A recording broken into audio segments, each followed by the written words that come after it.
Naquele tempo, quando as multidões se reuniram em grande quantidade, Jesus começou a dizer: esta geração é uma geração má. Ela busca um sinal, mas nenhum sinal lhe será dado a não ser o sinal de Jonas. Com efeito, assim como Jonas foi um sinal para os ninivitas, assim também será o Filho do Homem para esta geração. No dia do julgamento, a rainha do sul se levantará, juntamente com os homens dessa geração, e os condenará, porque ela veio de uma terra distante para ouvir a sabedoria de Salomão. E aqui está quem é maior do que Salomão. No dia do julgamento, os ninivitas se levantarão juntamente com esta geração e a condenarão, porque eles se converteram quando ouviram a pregação de Jonas. E aqui está quem é maior do que Jonas. Palavra da salvação. Glória a vós, Senhor.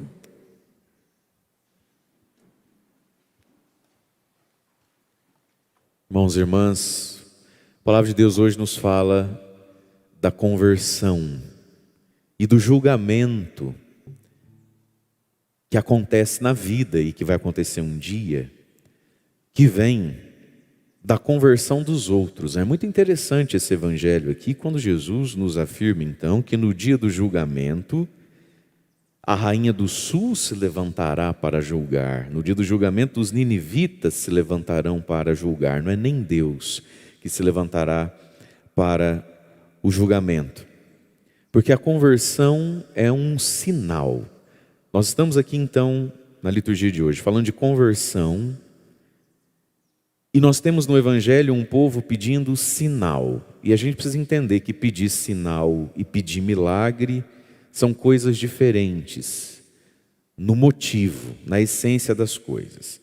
E a liturgia de hoje também vai nos mostrar que Deus não despreza o coração arrependido, que Deus acolhe a conversão, mas que conversão é algo visível. Então vamos começar pela primeira leitura, onde a gente encontra hoje então Jonas capítulo 3, versículos de 1 a 10, Deus faz um chamado a Jonas: levanta-te e põe-te a caminho da grande cidade de Nínive e anuncia-lhe a mensagem que eu vou te confiar. Nós estamos no capítulo 3 do livro de Jonas. Se a gente ler antes, a gente vai ver que Jonas não queria ser profeta e que Jonas fugiu bastante dessa missão e dessa pregação. Até porque Jonas foi convidado a fazer o tipo de pregação que não é gostoso de fazer, como também não é gostoso de ouvir. Jonas foi chamado a pregar a condenação, o juízo de Deus, né? E Jonas não quis isso, não. E é por isso que ele anda, então, foge de Deus, até que finalmente aceita. E qual é a pregação de Jonas? Ele vai atravessar Nínive, a grande cidade. São necessários 3 dias andando para atravessar Nínive. Como que um sentido espiritual para dizer que a nossa conversão precisa passar pelos 3 dias da morte de Cristo, pela cruz. Pois muito bem, ele vai anunciando: ainda 40 dias e Nínive será destruída. O sujeito nunca foi em Nínive, ninguém nunca viu ele. O dia que ele chega, ele começa a pedir atenção do povo, fazer uma pregação, sei lá se ele alugou uma caixa de som, o que ele fez na praça, vai andando lá com o microfoninho dele, e vai dizendo: ó, não vai 40 dias, vocês serão destruídos. E aqui está, meus irmãos, os avisos de Deus. Já que o povo quer ficar pedindo sinal, dá um sinal para nós. Deus é um Deus de sinais. Deus é um Deus de coisas que Ele vai colocando e permitindo na nossa vida, que vai às vezes nos mostrando que não vai 40 dias. Não vai 40 dias. Nínive, a grande cidade, vai se lascar. Não vai 40 dias. Eu, o Todo-Poderoso, Glamuroso, faço o que quero, ninguém manda em mim, porque eu acho, eu penso, se fosse ver, não vai 40 dias, eu vou me ferrar. 40 na Bíblia é sempre um ciclo, um tempo que tem começo, meio e fim. E veja, meus irmãos, Deus na sua misericórdia nos envia um Jonas, um fato ou uma pessoa, que me faz perceber que nesse rumo que eu estou indo, Mais 40 dias eu vou perder essa minha esposa, esse meu marido. Mais 40 dias eu vou perder minha saúde. Mais 40 dias eu não consigo mais sair dessa mentira. Mais 40 dias esse negócio de quando eu quiser eu paro, eu não paro mais. Mais 40 dias você não está vendo para onde você está indo?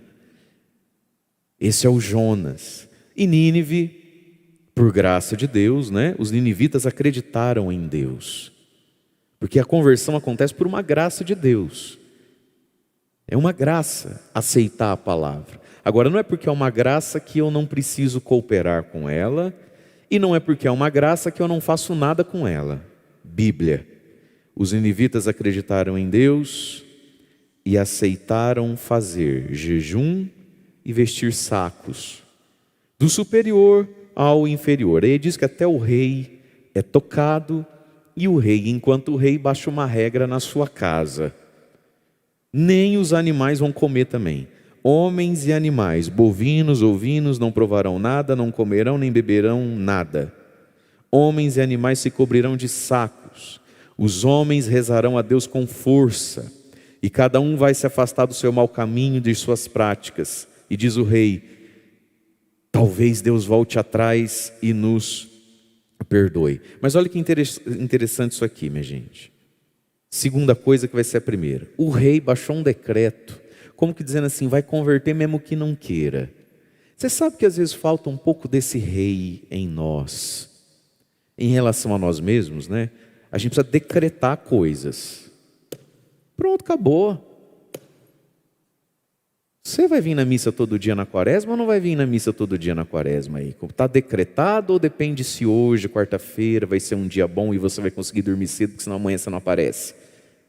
O decreto do rei sobre nós mesmos. Segundo, o rei entendeu que era o melhor para ele e para os seus súditos fazer lá o jejum, a penitência, e como ele mandava e desmandava em todo mundo, em tudo, por que não nisso também? E aqui, claro, bem entendido, você é capaz de bem entender o que o padre já está dizendo e vai dizer agora, porque ninguém é lesado da cabeça, só quem tem má vontade mesmo. Nós somos o rei ou não somos o rei da nossa casa, do nosso ambiente de trabalho, de alguns lugares onde quem manda somos nós e nós precisamos simplesmente mandar naquilo que é nosso.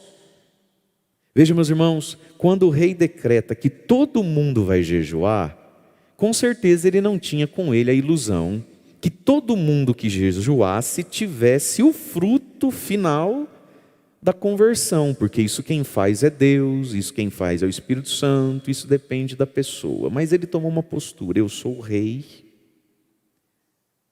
quem manda aqui sou eu, se vai dar resultado não depende de mim, mas por 40 dias aqui ninguém come. Se isso vai dar certo ou vai dar errado, cada um que cuide desses 40 dias, para que esses 40 dias sejam frutíferos. Mas nas minhas fuças e na minha cara, por 40 dias, ninguém faz churrasco, ninguém come, ninguém. E aqui está, meus irmãos, nós precisamos de decretos sobre nós mesmos. E às vezes decretos sobre a nossa família. Ai, padre, não pode brigar as coisas, né? O que adianta trazer o brigada na missa? Eu não sei, seu bunda mole. Você é ou não é o rei dessa bagunça? Quando estiver debaixo do meu teto, o decreto é esse.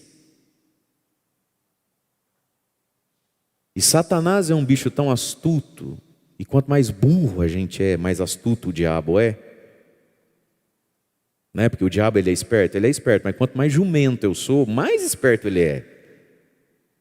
Que a gente fica se preocupando com o fruto do decreto. Meu irmãozinho, a gente educa sem o peso do fruto, com esperança sim, com responsabilidade sobre isso não.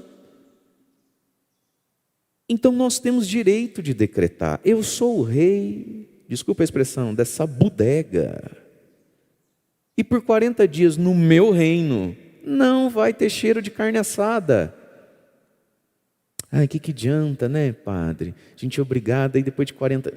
depois de 40 dias eu não sei. Depois do meu teto eu não sei.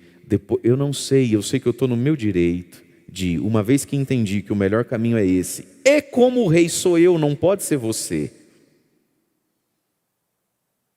como é que a gente faz? Está decretado. Gente, nós precisamos decretar algumas coisas nas nossas casas. Nós estamos falando de quaresma, nós precisamos decretar algumas coisas. E se vai dar resultado, bom, aí já não é comigo. Mas em nome do possível não resultado, eu não faço o decreto.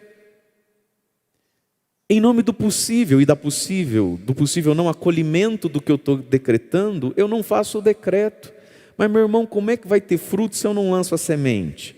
Mas uma vez que nem toda semente vira fruto, eu não jogo mais semente. Você percebe como nós somos confusos? E esse rei, que a gente nem sabe o nome, tem algo a nos ensinar. A necessidade, o direito de exercitar o meu direito de decretar.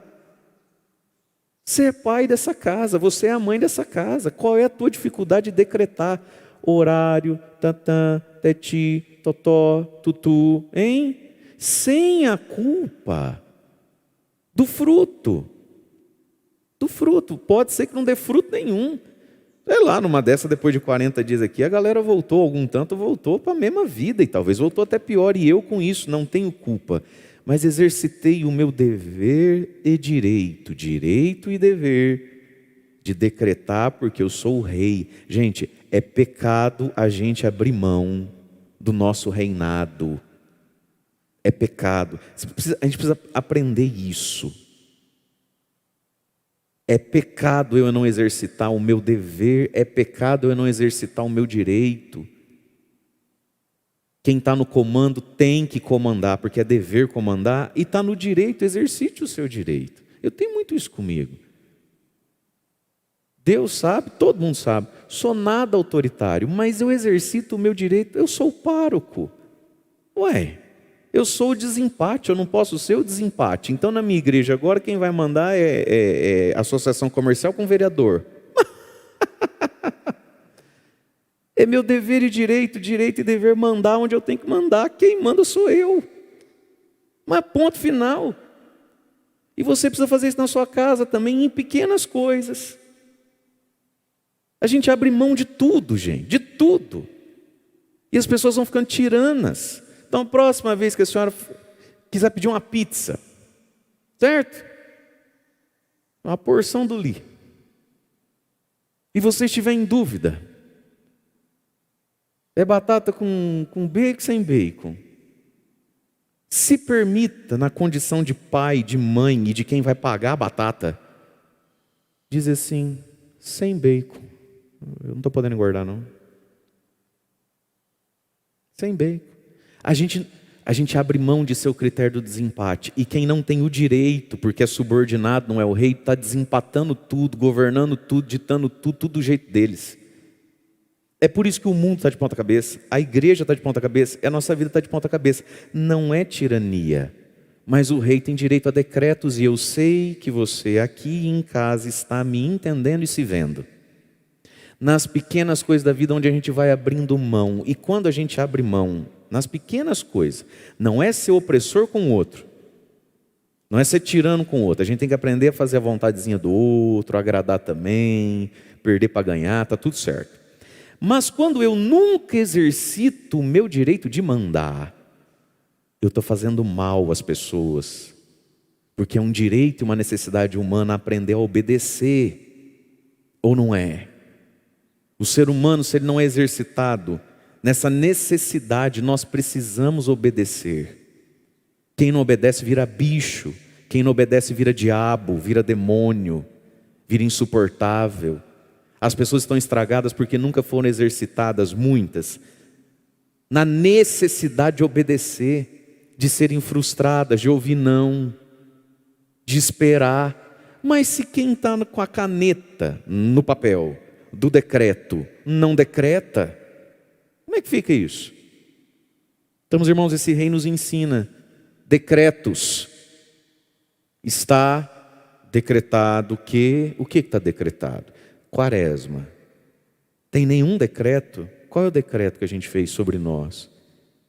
Em tantas outras coisas, mas também pensando em quaresma. Dentro da nossa família, a gente não consegue decretar nada, governar nada, esticar nada. É uma necessidade humana e é um gesto de caridade obedecer. É um gesto de caridade usar do poder que temos, dos papéis que ocupamos, né? Senão a gente peca contra o irmão. É falta de caridade deixar o outro pensar se ele quer, vai, faz, não sei. Tem gente que está no momento, no lugar e no papel de obedecer. E uma hora, tua hora vai chegar. Mas agora é a minha hora. Eu acho que eu estou no direito de decretar. Entende, meus irmãos? Tem muito pai e mãe, muitas pessoas, muito patrão, muito padre, vivendo uma profunda frustração na vida, porque não se permite decretar as coisas, não se permite ser quem é, não se permite ser o que Deus colocou para ser. Tem um psicólogo que já morreu, ficou muito famoso, mas os livros dele vendem até hoje, um japonês chamado Isami Chiba, escreveu um livro que diz assim: quem ama educa. Esse homem foi famosíssimo, isso vendeu igual água, vende até hoje, todo mundo devia ler. Maravilhoso. Onde uma das coisas que ele faz também é libertar desse peso do vai que não dá resultado. Isso não é com você, isso é com quem foi educado. Você educa e não se culpa depois não. O ser humano é livre. Igual a história do filho pródigo. Deus tinha 2 filhos lá. O pai, que é Deus, tem 2 filhos. Um resolveu ser doido. Ai, onde foi que eu errei? Às vezes não errou. É o livre-arbítrio de cada um, tem hora, né? Mas ele usava, em algumas palestras dele, escritos, uma imagem para falar de quem hoje tem de 45 anos para cima. Erga a mão para eu ver quem tem mais de 45 anos aí, faz favor. Isso, então é com vocês mesmo. Ele falava assim: vocês que têm, né? Não é nem a minha geração, eu tenho 35, já não é a minha geração, é a geração de quem tem 45 para cima aí. Dos pais, ele dizendo assim: os pais dessa geração, portanto, né, quem é meu pai, por exemplo, né, e até um pouco mais novo que meu pai e minha mãe, é a geração que nunca comeu, nunca comerá a coxa da galinha, do frango. Não sabe o que é a coxa de um frango. Aí ele dizia: por quê? Porque quando eram pequenos, então pensa lá quando você era criança, quem tem 60, 55, 60, 65 aí, tu era pequeno, mãe assava um frango, ou comprava um frango assado de domingo depois da missa lá, certo? Aquele macarrão bem gorduroso que mancha aqui o canto da boca assim. Você comia a coxa do frango? Não, você nunca comeu a coxa do frango. Quem comia a coxa do frango? O pai e a mãe. Como um frango só tem 2 coxas, o resto tudo tinha que se virar com outras coisas, mas a coxa era do pai e da mãe. Pois muito bem, vocês cresceram e agora vocês têm filho. É almoço, é domingo. Quem é que come a coxa do frango? Os filhos. Então você não comeu quando era pequeno, e agora que você é grande você também não come. Porque não exercita o direito de ser o que você tem que ser. A coxa do frango é sua. Um dia ele come a coxa do frango. Ai, tadinho dele. Ah, tadinho não. Você não comeu e virou gente. E talvez foi por isso que virou gente. Porque esperou por quantos anos a coxa de um frango, morreu. Te estragou? O decreto. E as conversões passam por decreto. Sobre si, sobre o próximo. Então a geração que nunca comeu a coxa de um frango. E como é frustrante para um ser humano passar nessa vida, gente. E nunca comer a coxa do frango, porque na hora de comer a coxa do frango, a gente tem dó de quem não está na hora de comer a coxa do frango. Então é um gesto de amor. Eu comer a coxa e você ficar olhando. Eu estou te amando. Eu estou te fazendo bem. Em eu comer a coxa do frango, porque é a minha vez, é a minha hora. É a minha hora de mandar, é a minha hora de escolher, é a minha hora de fazer. Você percebe isso? Isso, e a gente precisa entender que muitas vezes quando a gente lidera e manda é que a gente está servindo. Tem gente que gosta de ser serviçal, é serviçal a vida inteira, obedece a vida inteira, cresceu obedecendo pai, mãe, madrinha, avô e vó, e agora obedece os filhos. Aí eu passo a minha vida obedecendo reitor de seminário e bispo, pego a minha paróquia para obedecer vocês. Ah, que graça. A coxa como eu. Você está entendendo? A coxa como eu. Fica firme aí que um dia Você sai do pescocinho e vai para a coxa. Isso é amor inclusive. Olha o que o rei fez. Decretou sobre todos. E aí cada um que vê o que faz com o decreto. E com a coxa que não come. E com o pescoço que rói. Você quer ficar revoltado? Você quer se amargurar? Você quer azedar? Ou você quer aprender? Nós somos livres. Segunda coisa que essa primeira leitura então nos ensina. Segunda que era a primeira, né? Os ninivitas acreditaram em Deus. O que diz a palavra? Aceitaram fazer jejum, se vestir de saco. Minha gente, a conversão, ela tem obras de conversão. Porque é o que vai dizer o final da leitura no versículo 10. Vendo Deus suas obras de conversão, falou, não, aprenderam, tá bom. Vendo Deus, obras de conversão. O jejum é uma obra de conversão. E veja você, ela não é tão espontânea assim. Jejum, penitência, não é algo tão espontâneo. O que diz a palavra? Os ninivitas aceitaram o remédio. Aceitaram que é preciso jejuar, que é a mortificação, né, física. E se vestir de saco aqui, apesar de ser sacrificante, era muito mais o sacrifício da humildade, né? Da humildade. Então veja, meus irmãos, o jejum é uma das práticas da quaresma, junto com oração e caridade. Aceitar o jejum, esse se vestir de saco. Nós precisamos fazer a penitência, não para comprar o perdão de Deus que já está dado, mas para curar em nós as nossas mazelas. Muito pecado na sua vida, minha vida, outra coisa não é? Que fruto de moleza. Diante de um sentimento, diante de uma possibilidade, a gente é mole. A gente não aguenta aquela luta, a gente não aguenta aquela decisão e a gente perde para aquilo. Aí eu me converto, venho para Jesus para continuar alimentando a minha moleza, então, ou o Espírito Santo baixa do céu todo dia e me arrepia, me esquenta, me emociona e me derruba no chão, ou eu não caminho, mas então eu só troquei de lugar a minha doença. Eu era molengoso lá no mundo, e por isso pecava, porque só sei ser guiado pelo que sinto e pelo que me causa conforto, e por isso fui para os pecados que fui. Agora eu vim para Jesus, para continuar sendo molengoso. Não. A cura é dentro de nós. Por isso o jejum, penitência, humildade, esse vestir de sacos, esse gesto de humilhação, ele precisa acontecer em nós. E aí Deus vendo obras de conversão, porque conversão a gente vê, você vê que a pessoa está mudando, né? Você vê que ela está arrependida. É igual esses homens, gente, bandidão. O cara peca, aí a mulher quer ver a penitência dele, ué. Quer ou não quer? Aí ele jura que está arrependido. Chora, fica inchadinho por 2 dias, parece um gatinho, nem mia. A mulher até se sente culpada de ter sentido vontade de dar uma na cara dele. Aí a mulher vem confessar que ela não está comungando. Por que você não está comungando, filho? Porque eu pensei em separar, em dar uns tapas nele, e porque eu mandei ele né? O senhor sabe para onde? E xinguei a minha sogra, que é uma santa, não sei como é que teve um filho tão ruim, pai. Ela veio confessar, ele não. Ela vem.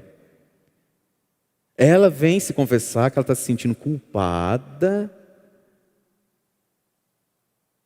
por estar constatando que ele não está se convertendo. Mas minha filha, se você está constatando que ele não está se convertendo, é porque ele não está se convertendo, porque conversão você vê. Então chora, fica borocochosinho, parece um pintinho molhado, 2 dias, mas o celular ele não solta. Ah, mas cadê a obra de conversão? Cadê a obra? O celular ele não solta, a confissão ele não marca, a missa ele não vem, aquele amigo ele não larga. A obra de conversão. Conversão a gente vê.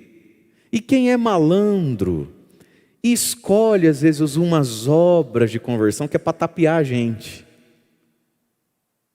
Aí você cobra, a pessoa fala assim, não, mas eu estou fazendo tal coisa, tal coisa. Você está fazendo tal coisa, mas não está fazendo essa coisa.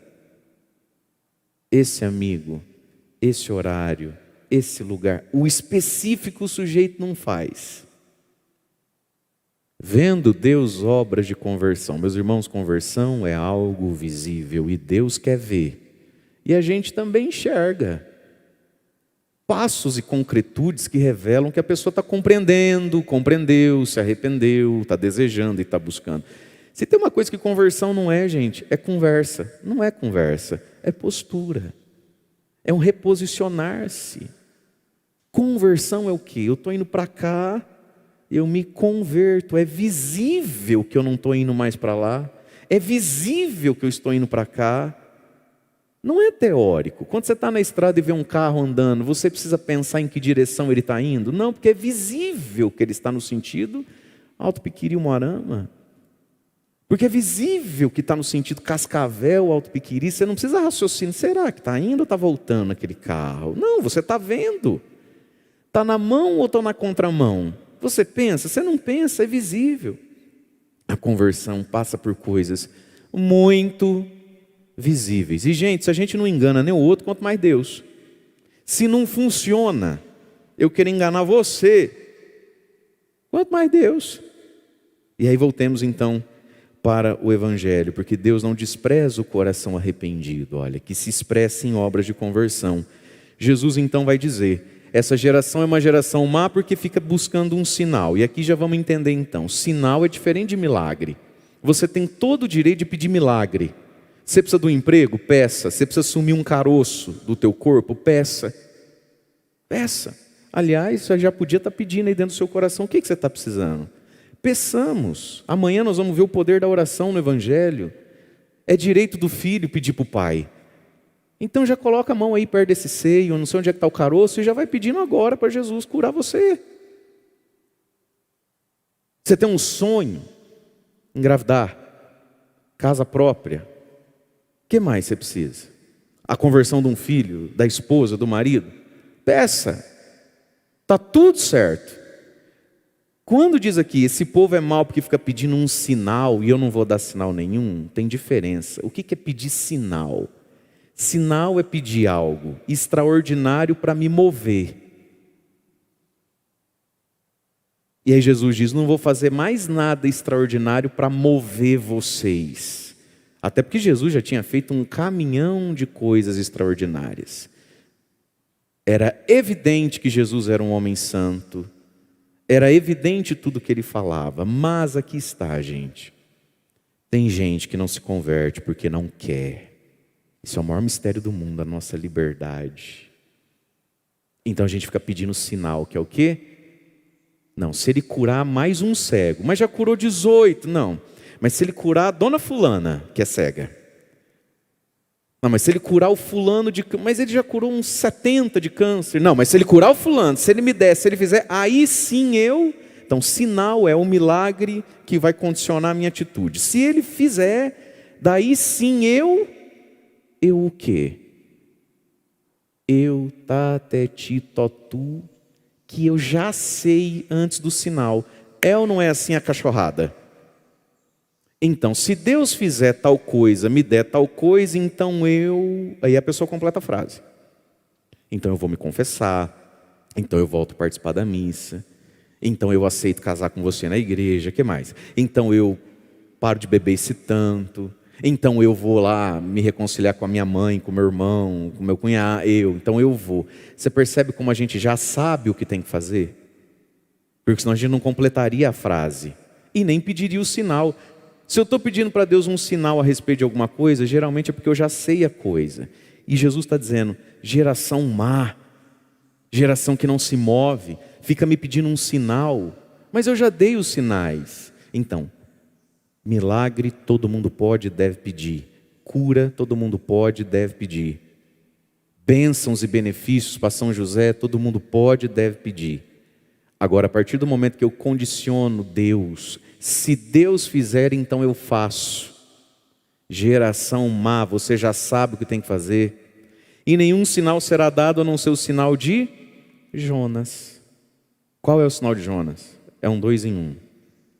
O sinal de Jonas é Jesus dizendo, eu não vou dar nenhum sinal mais para vocês, a não ser a minha pregação pedindo mudança. Quer compra, chupa essa manga. É o sinal que eu vou dar a partir de hoje para vocês. Porque todos nós, meus irmãos, já experimentamos em nós e ao nosso redor, que milagre não converte ninguém ou não sustenta a conversão de ninguém, nem a nossa. Porque você e eu conhecemos pessoas, eu conheço tantas, que já beberam mais do Espírito Santo do que eu, já sentiram Deus mais do que eu, viram e viram mesmo coisas que eu nunca vi, provaram e provaram mesmo situações com Nossa Senhora, com Anjo da Guarda, com São Miguel Arcanjo, que eu nunca provei e não adiantou de nada. Você experimentou em você, eu experimento em mim, e nós experimentamos o nosso contexto. Que milagre não converte, ou se converte, não sustenta a conversão. Não sustenta. A gente vê isso, a gente sabe que é assim. O sujeito foi virado do avesso e diz que viu vindo, e viu mesmo. Tem gente que não é doida não, porque Deus é muito misericordioso, meu irmão. Tem gente que é muito misericórdia, que Deus tem muita misericórdia. Tem gente que viu e viu mesmo o anjo, viu e viu mesmo Nossa Senhora. Tem gente que viu e viu mesmo coisas durante a missa, não é doido não. Se você acha que eu tenho vergonha de falar para o padre, que o padre vai achar que eu sou doido, eu sou mais doido que você, se você disser que viu, eu acredito. Mas meus irmãos, o sinal de Jonas, Jesus está dizendo, chega uma hora na sua vida, na minha vida, que não tem mais sinal para dar, porque não adianta, você já sabe que não adianta. Só tem um sinal, o Jonas, e ele é 2, né? A pregação sobre a conversão, e assim como Jonas ficou 3 dias no ventre da baleia, o Filho do Homem, a cruz e o túmulo, 3 dias. A cruz de Jesus, o amor dele por você e por mim, não precisa outra coisa. E aí Jesus diz o quê? Esse é os 2 sinal que eu vou dar. E eles têm poder de fazer maravilhas. Se não fizer, não vou perder meu sono não. Gente, você consegue imaginar Jesus sem dormir? Com sentimentos de culpa. Ai, será que eu peguei pesado com o Padre Mário? Será que se eu tivesse feito? Jesus amado, tenha paciência. O sinal de Jonas é o que eu vou dar a vocês. E onde é que Jesus diz isso? Quem tem Bíblia aí? Que capítulo que você está mesmo? Lucas 11. Gente, o funil no início nunca é apertado. O funil no início ele é sempre largo. Deus não afunila a gente no primeiro dia. Sabia disso? Deus não afunila você na primeira conversa. Rapaz, é muito sentir, é muito milagre, é muita coisa. Até que chega uma hora que afunila. Capítulo 11. Você está achando que Jesus é ruim? Tira alguns minutos do seu dia e vai olhando para trás aí. O Lucas 10, o Lucas 9, o Lucas 8, o Lucas 7, o Lucas 6, o Lucas 5, o Lucas 4. Nenhum sinal mais lhe será dado. Portanto, você e eu, se olharmos para a nossa vida e para as páginas que temos do daqui para trás da nossa vida, tem sinal para caramba ali, gente. Que tem de coisa maravilhosa na sua vida, na minha vida, que já deixou claro quem Deus é, quem eu sou, o que Ele pede, o que eu posso. Já está mais desenhado que não tem mais o que desenhar. Não será dado outro sinal. E aí Jesus fala do julgamento em final então. E no dia do julgamento, olha lá, o versículo 31 de Lucas 11. A rainha do sul, a rainha de Sabá, se levantará juntamente com os homens dessa geração e os condenará, porque ela veio de uma distância sem fim, lá das Áfricas, para ouvir a sabedoria do Salomão. A rainha de Sabá pagou um preço e fez um sacrifício medonho para ouvir um homem sábio, o rei Salomão. Está lá na Bíblia, o encontro dos 2. E Jesus diz, e aqui está quem é maior que Salomão. 2 complicantes para aquele povo, 2 complicantes para nós. Primeiro, Jesus é maior que Salomão. Segundo, você nem precisa andar. A mulher andou, gente, meses. Aquele povo precisava andar quanto? Nada. Aquela mulher andou meses para ouvir um homem sábio. Salomão era o sábio. aquele povo não precisava andar nada para ouvir um muito mais sábio. E naquela mulher, sabedoria deu fruto. Nesse povo, sabedoria não dá fruto. Então, olha o que Jesus está dizendo. No dia do julgamento, na listinha de chamada, quando for chamar essa geração... Então, vamos lá. Quando for chamar o piquiri... Ixi, vai ser bem no início, né, gente? Que lista de chamada é ordem alfabética. Alto piquiri... Ih, é nós, já bem de cara, né? Bem de cara. O que será que seria antes de nós? Andradino, não, mas o N é... Ih, gente, vai começar com nós. Rapaz, ajeita a coluna aí que o assunto é sério. Agora eu assustei, porque se a gente morasse em, sei lá, né, em Vanderlândia com W, galera lá do Maranhão. Aí nós tínhamos até... Mas Alto Piquiri não vai dar muito tempo, não. É bom a gente já chegar pronto. Ajeita aí que eu ajeito cá. Eita, glória a Deus. Alto Piquiri. Aí nós tudo vai ficar de pé. Eu, vocês, padre, mas tudo nós. Vai ficar tudo de pé. E aí, na hora que chamar o Piquiri, momento do julgamento final. Você sabe, né? O último dia. Quando vai passar no telão tudo.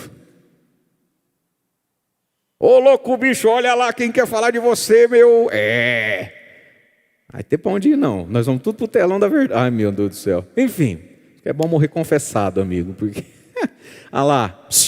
Alto Piquiri, fica de pé. Aí fica todo mundo de pé. Pro momento do julgamento. Aí a gente tudo tremendo de medo, achando que Deus vai vir ficar de pé para nos julgar. Jesus está dizendo, não. A rainha de Sabá vai ficar de pé junto. E ela vai condenar o Piquiri. Não é nem Deus. Porque aí nós vamos dizer assim para Deus. Ah, Senhor, perdoa. Sabe o que é? A Padre Alfredo na Matriz. Nossa, é tão longe. Aí Deus vai virar e falar para a rainha de Sabá, que andou meses a pé. Ô Sabá, eles estão falando que é longe. Fala para eles lá quantos quilômetros você andou. Não, senhor, que era muito cedo. Aí tem que acordar 5h20, 5h30 no máximo, não dá tempo. Ô rainha da Etiópia, fala aí, pô. Você sabe, Altim, que você aqui é uma complicação para muita gente. Você está mandando muita gente para o inferno. Você não devia ter vindo, não. Que hora que você acordou? Fala alto. 5 horas. Está morando onde? Perobal, olha lá. Ai, que eu moro ali perto do posto de saúde, é longe. O menino do Perobal, fala aí para ele está dizendo que é longe o posto de saúde. Percebe, meus irmãos? Segunda coisa que Jesus vai dizer, no dia do julgamento, os ninivitas, os piquirienses se levantarão.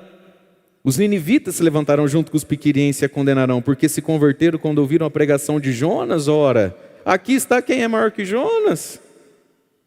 Então a gente não converte porque o pregador é ruim. E Jonas era bom, gente? Nem querer pregar ele pregou. Ah, você não converteu porque o pregador era ruim. O do pregador... O outro tira a nossa desculpa. E aqui está, meus queridos, hoje, pela graça de Deus, nessa missa, nessa palavra, nessa Eucaristia, Jesus diz para você e para mim, aqui estou eu sou maior que Salomão. Quem tem sido o Salomão da nossa vida? Quem leva a nossa cabecinha, o nosso ouvidinho? A gente dá ouvido a Salomão, não dá ouvido a Cristo? Quem tem sido o Salomão na nossa vida, no sentido negativo? Que às vezes eu estou dando ouvidos a quem? Aqui está quem é maior que Salomão. Aqui está quem é maior que Salomão. Quem é o Jonas? Às vezes eu escuto a pregação errada, né? E não escuto Cristo, mas como assim? Aqui está quem é maior. E algumas coisas vão nos questionando, gente. Aqui está quem é maior do que Jonas, Salomão. Aqui está quem tem mais sabedoria e conversão. Vocês não vão reagir a isso? É isso que Jesus está falando com você e comigo. O ser humano é sim capaz de responder, corresponder e reagir. Todos nós somos. A gente é capaz de reagir, corresponder a um psicólogo, a um coaching. Não é? Ué, com Deus nada? Como é que fica isso?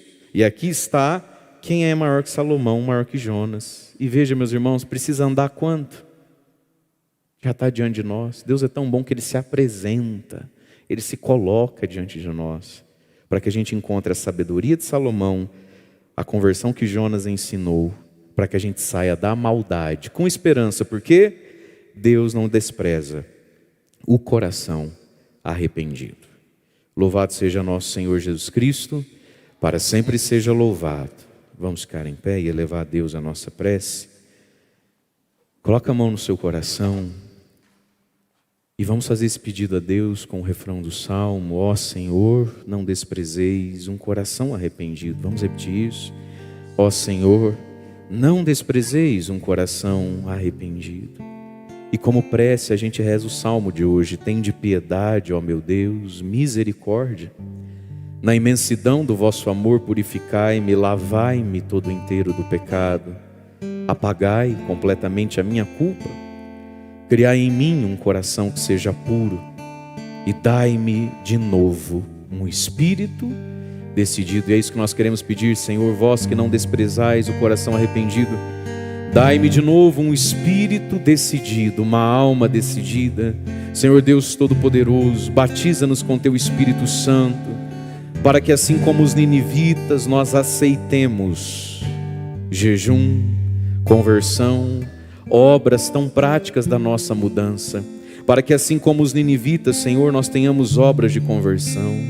Batiza-nos, Senhor, com Teu Espírito, para que assim como os ninivitas nós aceitemos a pregação de Jonas, da igreja, para esses 40 dias. Vem sobre nós, Espírito Santo, para que nós possamos fazer os decretos. Vai pedindo, meu irmão, que Deus restitua em você a autoridade sobre a tua própria vida e sobre as suas coisas. Peçamos, irmãos e irmãs, a graça de não fugirmos dos nossos deveres e direitos. É tempo de decreto, é tempo de ordem, é tempo de estabelecer princípios, atitudes. É tempo de determinarmos em nós e nas coisas que nos são confiadas as coisas que devem ser feitas. Senhor, nós queremos hoje pedir a graça de vivermos o nosso reinado. Vai pedindo ao Espírito Santo para te mostrar onde é que você pode decretar coisas. Não ter medo de decretar, tomar posse do papel, da missão, do que temos e do que somos em Deus, por misericórdia, por caridade. E nós queremos pedir, Jesus, tira de nós essa maldade, tira de nós, Senhor, esses condicionamentos. Eu já vi tudo, eu já ouvi tudo, eu já tive os meus sinais, eu já vivi, Senhor, as bênçãos, eu já toquei, eu já provei das coisas, Senhor. Perdão, Senhor, pelas vezes em que nós ficamos pedindo sinais, sinais e sinais. Tem misericórdia, Senhor, dessa nossa preguiça, dessa nossa teimosia. Tem misericórdia, Senhor, do nosso medo de perder, de renunciar. Talvez seja por isso que muitos de nós, Senhor, deixamos para amanhã, para um próximo sinal, porque ainda somos apegados e não queremos abrir mão de tantas pequenas coisas ou grandes coisas. Dai-nos, Senhor, a capacidade hoje, Jesus, de reconhecer em vós o verdadeiro Salomão, de reconhecer em vós o verdadeiro Jonas. E nós proclamamos isso, Jesus. Tu és maior que Salomão, Tu és maior que Jonas, Tu és maior do que qualquer pessoa, palavra ou discurso. Tu és grande, Senhor, só Tu és o caminho, a verdade e a vida. Vai professando essa fé, querido, querida.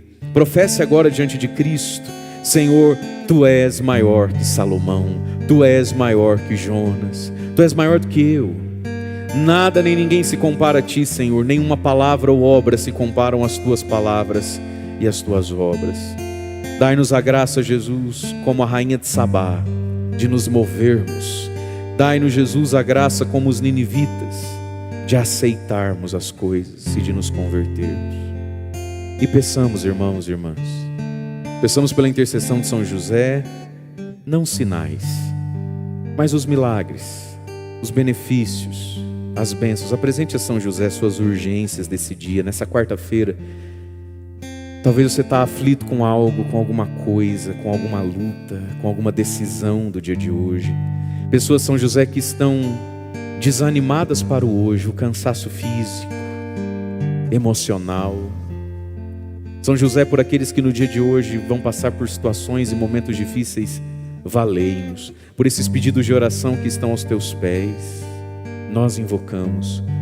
Ó meu glorioso São José, tornai possíveis as coisas impossíveis na minha vida. Ó meu glorioso São José, tornai possíveis as coisas impossíveis na minha vida. ó meu glorioso São José, Tornai possíveis as coisas impossíveis na minha vida. pelos méritos e intercessão de São José, acolhei Jesus. Nossas preces e aquilo que às vezes a gente nem sabe traduzir em oração, mas o Senhor conhece. Vós que viveis e reinais com o Pai na unidade do Espírito Santo. Amém. Coloquemos, irmãos e irmãs, no altar do Senhor